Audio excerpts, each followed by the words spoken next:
ప్రపంచం ఇప్పుడు డేంజర్ జోన్లో ఉంది. ఒకప్పటి గ్లోబల్ పోలీస్ అమెరికా ఇప్పుడు ఒక గ్లోబల్ రౌడీలా మారింది. వెనిజులా అధ్యక్షుడిని ఎత్తుకెళ్ళిపోవడం, వెనిజులా అధ్యక్షుడి విమానాన్ని ఆకాశంలోనే హైజాక్ చేయడం, మంచు కొండల కోసం గ్రీన్లాండ్ని కబ్జా చేయాలనుకోవడం, ఇది వ్యాపారం కాదు, పక్కా దాదాగిరి. ఇప్పుడు ఆ కన్ను ఇండియా మీద పడింది. 500% టారిఫ్స్ వేస్తాం, మోదీ నన్ను సార్ అని బతిమలాడారని ట్రంప్ కథలు చెప్తున్నారు. కానీ ట్రంప్ గారు అది భయం కాదు, అది ఇండియా వ్యూహం. అడవిలో సింహం ముసలిదైతే తన గర్జన తగ్గిపోతుందన్న భయంతో అందరినీ చంపాలనుకుంటుంది.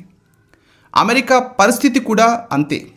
కానీ గుర్తుపెట్టుకోండి, భయంతో చేసే యుద్ధం కన్నా భారత్ లాంటి దేశం మౌనంతో చేసే యుద్ధం చాలా ప్రమాదకరం. ఒకవేళ 3వ ప్రపంచ యుద్ధమే వస్తే ఇండియా ఎవరి వైపు? అమెరికా అహంకారమా, రష్యా స్నేహమా? కామెంట్ చేయండి. ఫుల్ వీడియో మన ఛానల్లో ఉంది, తప్పక చూడండి. జై హింద్.